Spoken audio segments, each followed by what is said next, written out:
Don't go for looks, go for maturity, stability, loyal, and peace than to have a partner who is handsome or beautiful, but that person is not enough matured.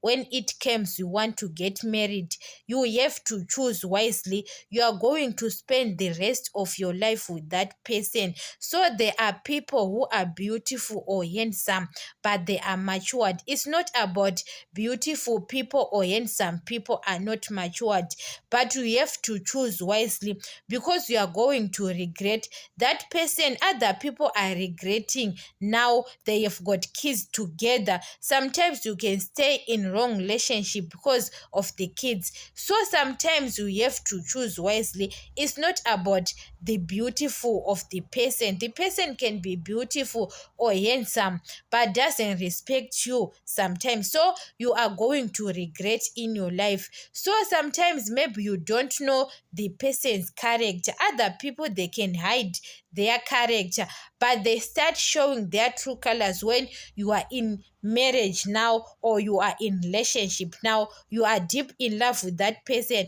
and start showing you the true colors. It can happen in life. But sometimes don't go for looks. Sometimes you say that person is handsome. Some of the true colors it can show you when you start dating with that person. There are red flags, but you are ignoring the red flags.